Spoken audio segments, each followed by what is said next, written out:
सबसे पहले तो कॉन्ग्रेचुलेशन फॉर नए शो के लिए। Thank you. ओके, इसके बारे में बताइए, काफ़ी अलग सा कॉन्सेप्ट है, क्या कहना चाहेंगे इस पर आप? आप बताइए। ऑडिबल सुनो ने हमें एक न्यू अपॉर्चुनिटी दी to come back and revisit Tania and Mikesh in permanent roommates world and ये कहानी है सीज़न 1 और सीज़न 2 के बीच में जो हुआ उसकी, जिसके बारे में एक्चुअली एज एक्टर्स हम भी बहुत सोचते थे कि क्या हुआ होगा। सीज़न 1 में मिकेश आता है और फिर वापस चला जाता है। सीज़न 2 में वो लोग ऑलरेडी साथ में रह रहे हैं और कुछ महीने बीत चुके हैं। तो ऑडिबल सुनो 1.5 परमानेंट रूममेट्स में एक्चुअली वो जस्ट वापस आया है और they have just moved in together and they are just experiencing living with each other for the first time and everything that happens, the fights and the love and the nook joke and the arguments and boring conversations and everything. It's very intimate, it's very unique, and it's very exciting to revisit something that you have loved so dearly and for so long, and you really cherish it and you feel very lucky to have been a part of that universe. So to be able to experience that was great, and that's what this is. Sumit, आप क्या कहना चाहेंगे? ये कहना चाहूँगा, हम लोग वैसे भी सोच रहे थे 2 सीज़न बनाने के बाद कि कई लोग कह रहे हैं सीज़न 3 बनाइए, कुछ कह रहे हैं फिल्म बनाइए, और हम भी सोच रहे थे जब तक कोई इंटरेस्टिंग कहानी नहीं आती हमारे पास तो क्यों बनाएं। तो हम इंतज़ार कर रहे थे उस मौके का या उस आइडिया का जिससे इस कहानी को आगे बढ़ाया जा सके। तो जब ये मौका मिला ऑडिबल सुनो के ज़रिए परमानेंट रूममेट्स की एक और कहानी कहने का, तो हम बहुत थ्रिल्ड हुए। बहुत मज़ा आया ये जानकर, क्योंकि ये एक नए तरीके से हम उसी कहानी को आगे बढ़ा पा रहे थे। तो कई बारी क्या होता है कि एक मोनोटनी सेट हो जाती है एक ही तरीके की चीज़ देखने को, तो इसने उसको तोड़ दिया है हमारे लिए। और एक तरीके से फिर से वो बच्चे जो सो गए थे उनको जगा दिया है हमने। ओके, इसी के साथ में अगर इस कॉन्सेप्ट की अगर बात की जाए तो काफ़ी एक अलग सा कॉन्सेप्ट है, क्योंकि अभी तक हमने जो देखा, हमने विजुअल्स में देखा है आप दोनों पहला सीज़न दूसरा सीज़न, तो कितना अलग एक्सपीरियंस था आप लोगों के लिए, and what was your reaction जब आपको उसके बारे में मालूम पड़ा तो कि एक इस तरीके से शूट कर रहे हैं आप, इस तरीके से बना रहे हैं आप? जैसे मैंने बताया, मैं तो बहुत एक्साइटेड हो गया ये सुनकर कि हम लोग अब ऑडिबल पर जाने वाले हैं और ऑडियो एपिसोड्स होंगे, क्योंकि मुझे लगता है ये बहुत पावरफुल मीडियम है ऑडियो। सबके अपने अपने यूनिक विजुअल बनते हैं जब वो एक कहानी सुनते हैं या गाना सुनते हैं या कोई धुन सुनते हैं, तो और उसको आप कंपेयर नहीं कर सकते वीडियो से, तो वो एक यूनिक अनुभव है। और हमारे लिए सौभाग्य की बात है कि ये कहानी इस माध्यम से हम कह रहे हैं, तो आई होप लोगों को ये सुनकर उतना ही मज़ा आया है, शायद थोड़ा ज़्यादा मज़ा आए जितना उनको सीज़न देख कर आया है। दीदी, आपका क्या रिएक्शन था जब आपको इसके बारे में मालूम पड़ा? मैंने शुरुआत कर रहे हैं वो भी इस तरीके से। मैंने बचपन में ऑडियो कैसेट्स बहुत सुने हैं शोले वगैरह के, एंड उनको रिपीट कर करके वापस बार बार सेम डायलॉग्स को सुना है। रेडियो प्लेज सुने हैं। मैं इलाहाबाद से हूँ, तो इलाहाबाद का अपना एक रेडियो स्टेशन है जहाँ पर हर वेंसडे और सैटरडे एक नया रेडियो प्ले होता था, तो वो कभी कभी जब मम्मी लगाती थी तो सुनना एंड एवरीथिंग। तो मेरा audio as a medium, when you are listening not to a song but you are listening to a story or a narration, मेरा वो एक्सपीरियंस था। But I had also heard of course of audio books and everything, but I had never listen to it. तो जब मैं इस इन scripts के साथ जब मैं डबिंग स्टूडियो में गई, so I think my one thing that I wanted to retain was like stay authentic to exactly how I've played her all this while. I've played Tanya, and the story should also be true to their world.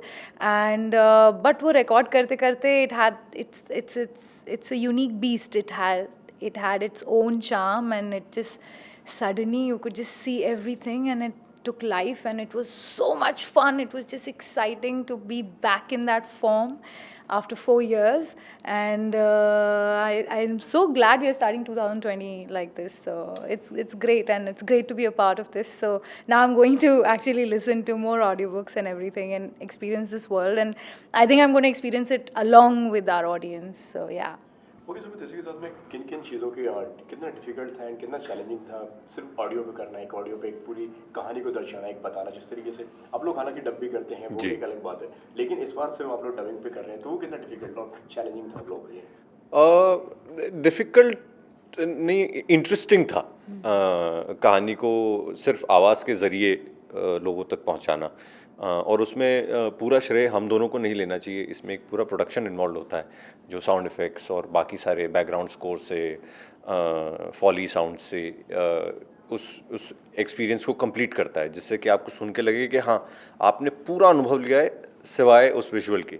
तो visual आपने खुद imagine करना है, तो वो काफ़ी कठिन काम है और आई होप लोगों तक वो बात पहुँचे और लोगों को सुनकर वो पूरी की पूरी कहानी विजुअलाइज कर पाएँ अपने लिए, अपने तरीके से। निधि जी, आप क्या कहना चाहेंगे?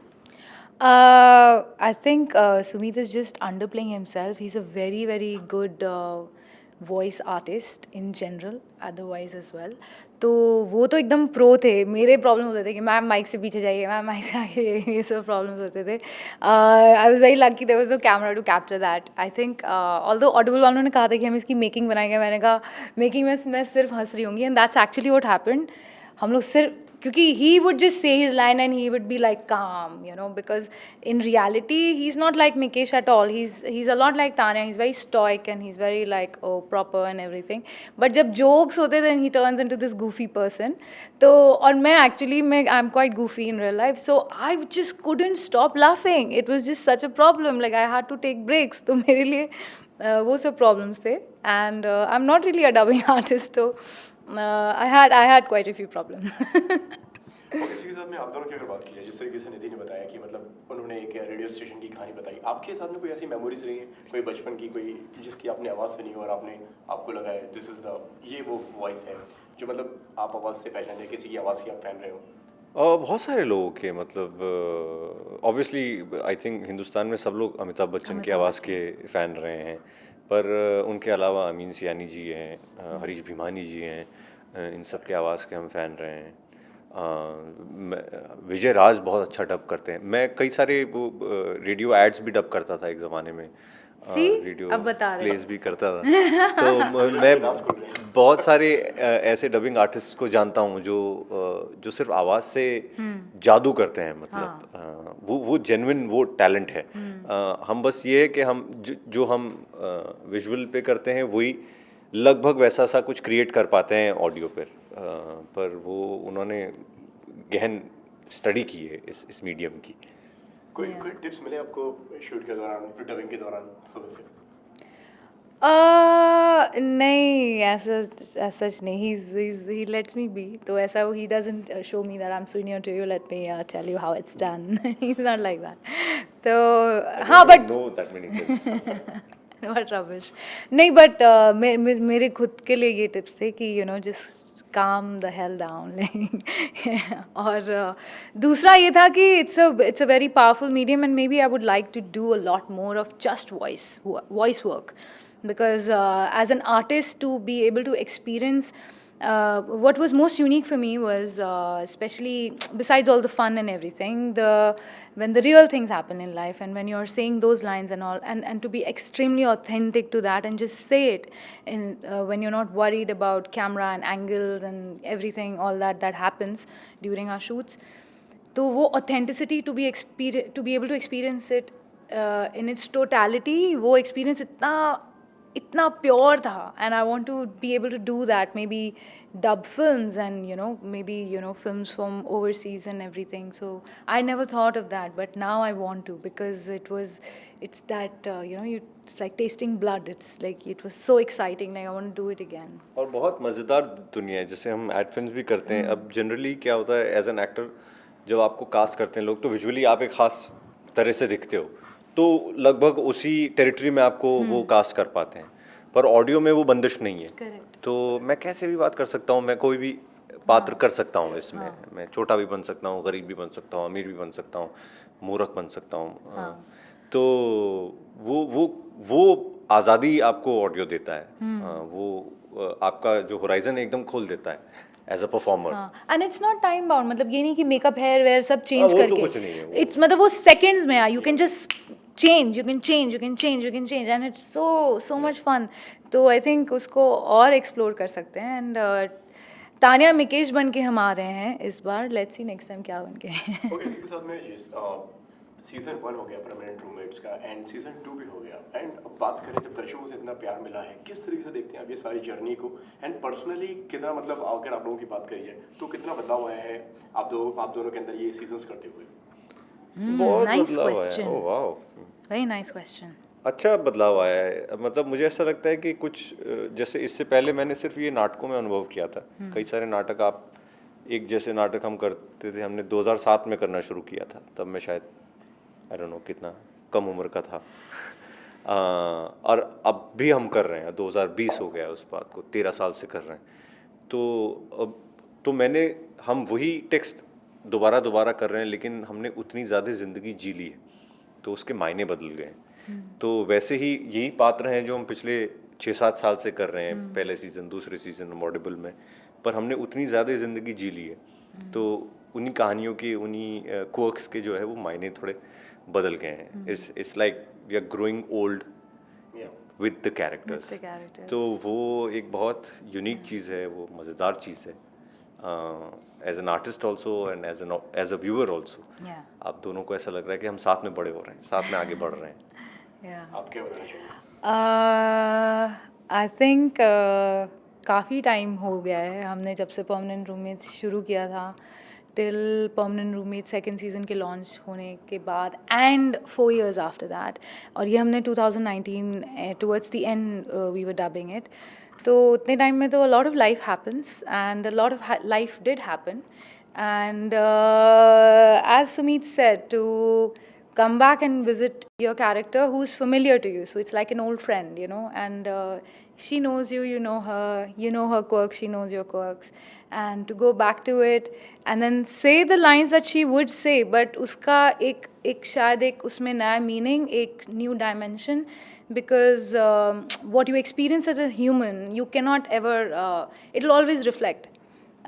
So I think to be able to maneuver through that, maybe you feel a certain emotion a lot stronger than you used to feel it otherwise earlier, and maybe उस टाइम आप कोई इमोशन को बहुत strongly feel करते हैं जो अभी इतना मायने नहीं रखता है, तो मीनिंग्स बदल जाते हैं. You change, you constantly change, and so does your character. So yeah, as you said, they've grown up along with that. Okay, कभी ऐसा हुआ है आप दोनों के साथ में, जिस तरीके से हम अगर परमानेंट रूममेट की अगर हम कैरेक्टर की अगर बात करते हैं, तो काफ़ी एक आम सी स्टोरी है, मतलब एक नॉर्मल सी कहानी है, मतलब जो हर इंसान एक रिलेट कर सकता है उसकी कहानी को. जी. कि आप दोनों को भी मतलब कहीं ना कहीं उस कैरेक्टर में चले गए हों, या आप कभी वैसे बन गए हों इस किरदार की तरह, मतलब सिचुएशंस कभी लाइफ में हुई हो, रियल लाइफ में. हाँ, आई एम श्योर. और ये किरदार जो है, ये हमारे ही पर्सनालिटी का एक हिस्सा है, एक एक्सटेंशन है. जाहिर सी बात है, हमने उसमें कई सारी चीज़ें ऐड की हैं, कई सारे ऑब्जर्वेशन जो है हमारे दुनिया में जिन लोगों से हम मिलते हैं उनको देखकर वो ऐड किए हैं. But the soul of the character is an extension of who you are, you know, which is what people see on screen, which is why they can relate to you so well. तो हाँ, ऐसा मेरे साथ तो अक्सर होता है, जो नहीं होना चाहिए वो होता है. आपके साथ हुआ है कभी ऐसा? I think when permanent roommates मेरे पास आया था, और जब मैंने तान्या के कैरेक्टर को पढ़ा था, तो there were a few people around me at the time that I could visualize them saying such things, because actually as a person I would not react the way she reacts in a certain situation. But I understood her completely, and that was a big relief, because sometimes आपको बहुत मेहनत लगती कोई चीज़ को समझने में. वो एक आई डोंट नो, एक्सटेंशन अब वो बन गई है, बट उस टाइम मेरा फर्स्ट इंस्टिंक्ट और even my after thought would not be how she would say something or how she would react to a situation, but now I know her, so I know that Tanya would do that, maybe I wouldn't do it. So उस मायने में हाँ, वो आप I think I've started understanding people a lot better now, as I grow as an actor as well. I believe in the grays a lot more. I don't see everything as right and wrong, and that's my evolution as a person through my life as an actor. So हाँ तो हाँ वही और कई बार ऐसा होता है आप अपने किरदारों से सीखते हैं हाँ। कई सारी चीज़ें। अमूमन मैं जितना कॉम्प्लेक्स हूँ लाइफ में, मिकेश उतना ही सरल है हाँ और हर सिचुएशन को उतनी सरलता से वो देखता है और उसके साथ डील करता है। और तो एक तो वो करने में मज़ा आता है और दूसरी बार वो आपको भी एक पर्सपेक्टिव देता है कि शायद ख़ुद को थोड़ा कम सीरियसली लेना भी अच्छा होगा कभी कभी। लास्टली जो दर्शक हमारे देख रहे हैं उनसे क्या कहना चाहेंगे आप लोग? यही कहना चाहेंगे कि आपने हमें देखा, पसंद किया, उसके लिए बहुत बहुत शुक्रिया। अब आप हमें सुने और विजुलाइज करें। ये एक यूनिक तरीका है जिससे हम तानिया और मिकेश की कहानी आप तक पहुंचा रहे हैं। और ऑडिबल सुनो बहुत अच्छा प्लेटफॉर्म है, फ्री है। 60 से ज़्यादा इसमें कार्यक्रम हैं, बड़े बड़े सितारे इसमें हैं, अमिताभ बच्चन हैं, नीना गुप्ता है, तबू है, तो और हम भी हैं। तो मज़ेदार मीडियम है, आपको सुनकर बहुत मज़ा आएगा। और आपको ये आज़ादी है कि इस बार आप अपने सेट्स बनाइए, आप अपने कॉस्ट्यूम्स डिज़ाइन कीजिए, आप अपने तरीके से बाकी सारे कैरेक्टर्स को विजुअलाइज कीजिए। हाँ मैं ये कहूँगी कि सीज़न 1 और सीज़न 2 के बीच में जो भी मिसिंग लिंक था, जो मेरे लिए भी था, ये शायद उस गैप को फिल करेगा एंड और इंटीमेट फॉर्म में करेगा, क्योंकि आप उसको पूरी तरह सुन सकते हैं। It's like being in the same room with 2 people who you know really well. तो एक्सपीरियंस करिए और हमें बताइए, please tell us how you felt, what you felt about this, because radio plays and movie के audible cassettes, they've always been there, and ये even motivational podcasts and everything, it's always been a part of our lives. तो songs, so then to be a part of something like this हमारे लिए भी बहुत नई चीज़ है, मेरे लिए बहुत नई चीज़ है। सुमीत तो प्रो है। इसी के साथ में होली भी आ रही है, होली के लिए क्या कहना चाहिए? एक होली विश अगर दे देते आपके फैंस को। होली की बहुत बहुत बहुत शुभकामनाएं। रंगों से होली खेलिए, पानी से मत खेलिए। पानी बहुत कीमती है, पानी को बचाइए, उसको प्यार करिए, क्योंकि हमारी आने वाली पुश्तें जो हैं उनके लिए हमको पानी बचाना है। हाँ, और खुशी से होली खेलिए, एक दूसरे को तंग मत करिए। जिसको नहीं खेलना उसको रहने दो, प्लीज़ उसको रहने दो, और जिसको खेलना है उसके साथ खेलो और अच्छे से खेलो यार। मतलब हर समय जो झपाटा नहीं मारना होता है।